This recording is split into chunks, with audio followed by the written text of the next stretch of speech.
Bismillahirrahmanirrahim. Assalamualaikum warahmatullahi wabarakatuh. Halo teman-teman, perkenalkan nama saya Ima Rahmalia, Prodi PAI semester 5 di Universitas Nahdlatul Ulama Indonesia. Baik, sebelum masuk kepada pembahasan, saya akan memperkenalkan kampus Universitas Nahdlatul Ulama Indonesia. Kampus Universitas Nahdlatul Ulama Indonesia atau biasa yang disebut UNUSIA merupakan kampus yang dilengkapi dengan asrama pesantren. UNUSIA berpusat di Ibu Kota Jakarta. UNUSIA mempunyai 3 regional.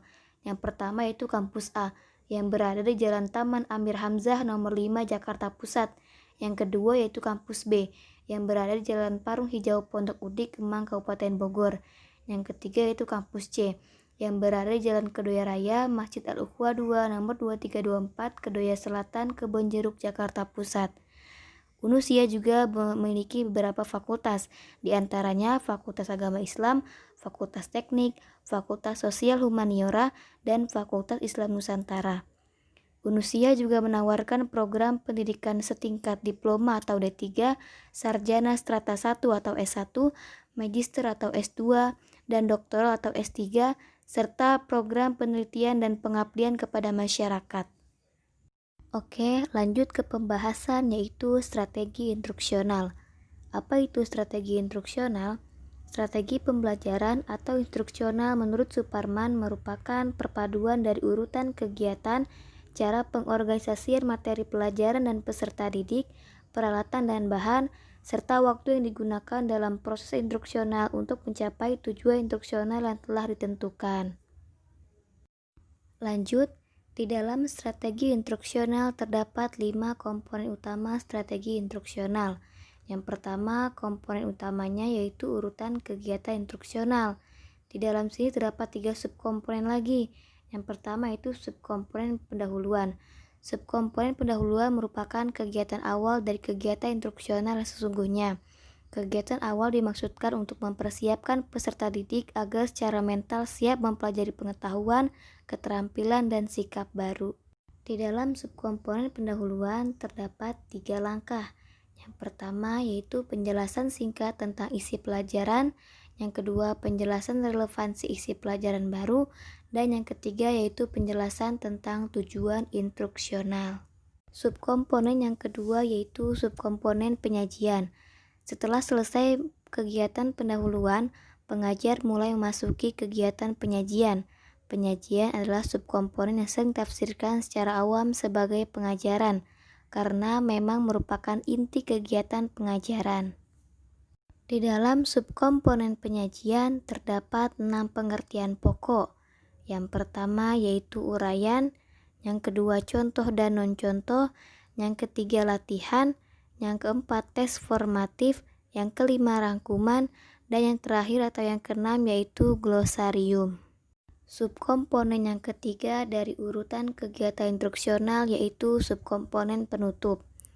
Penutup adalah subkomponen terakhir dalam urutan kegiatan instruksional.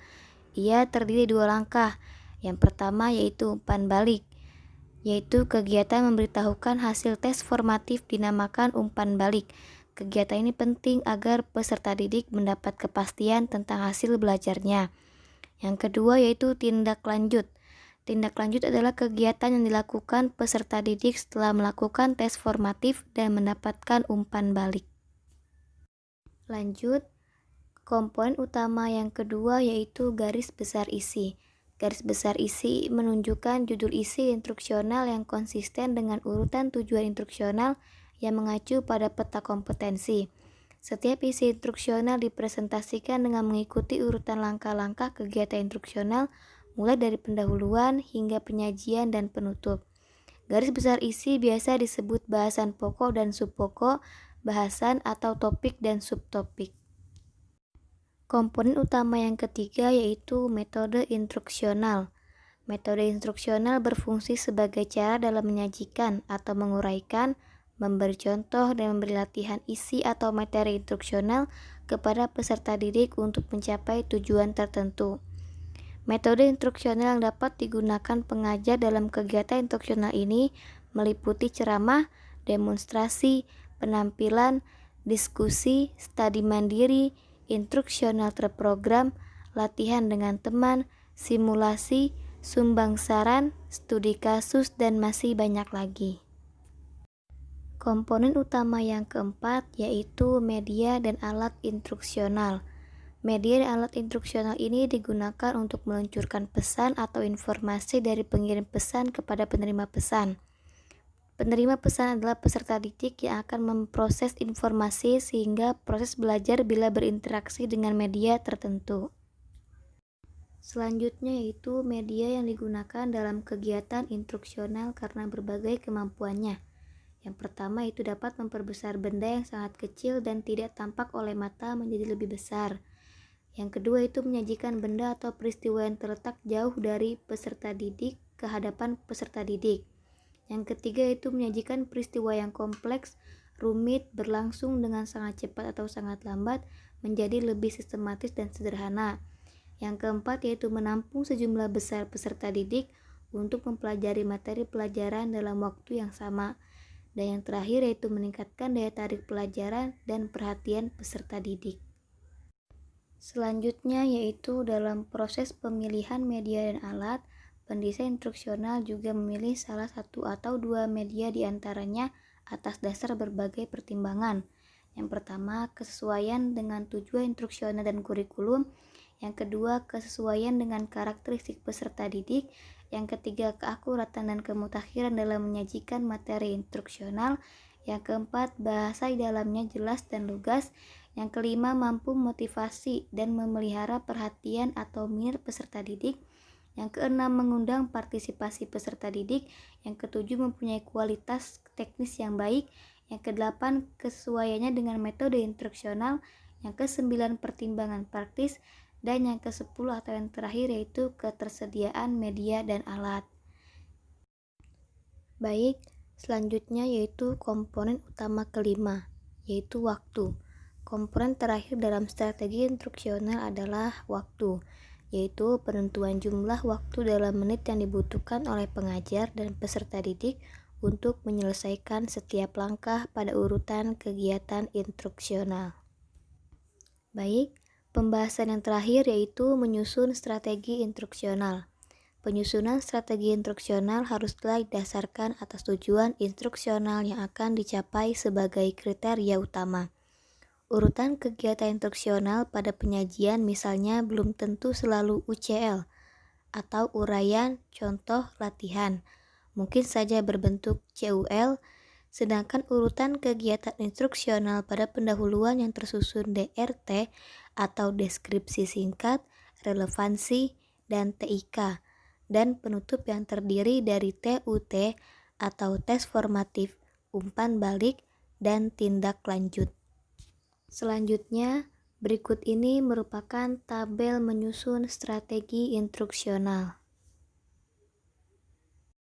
Selanjutnya yaitu cara menyusun strategi instruksional pada tabel. Yang pertama yaitu mengisi nomor TIK atau kelompok TIK yang strategi instruksionalnya akan disusun. Ini berarti bahwa pengembang instruksional akan menyusun satu strategi instruksional untuk satu TIK. Yang kedua yaitu kolom 1 telah diisi dengan pendahuluan, penyajian, dan penutup, tidak perlu diisi kembali karena urutan ini tidak perlu diubah. Tetapi pada kolom 2 mulai harus memikirkan urutan kegiatan instruksional yang sesuai untuk menghasilkan pengetahuan, keterampilan, dan sikap yang tercantum dalam TIK. Yang terakhir yaitu dalam kolom ketiga, pendesain instruksional menuliskan materi atau isi pelajaran secara singkat untuk setiap TIK dimulai dari pendahuluan sampai pada penutup. Jadi, strategi merupakan suatu cara atau langkah-langkah seseorang penyusun untuk mencapai tujuannya. Dalam instruksional, strategi ini digunakan untuk mencapai tujuan dari belajar. Pengembangan strategi instruksional ini dalamnya terdapat komponen untuk menyusun suatu strategi. Di antaranya ada kegiatan instruksional, metode, media, dan waktu. Semua itu saling mempengaruhi satu sama lain dalam pembuatan ataupun penyusunan strategi instruksional. Strategi instruksional ini berbeda-beda menurut situasi, kondisi, toleransi, dan jangkauan di suatu tempat pengajaran, walaupun materi atau isi pelajaran sama. Oleh karena itu, seluruh pengajar harus bisa menyusun atau mengembangkan strategi instruksionalnya agar dapat mencapai tujuannya dan proses belajar mengajarnya dapat efektif dan efisien. Baik, mungkin cukup sekian penjelasan strategi instruksional dari saya. Kurang dan lebihnya mohon maaf. Wallahumma fiqh. Wassalamualaikum warahmatullahi wabarakatuh.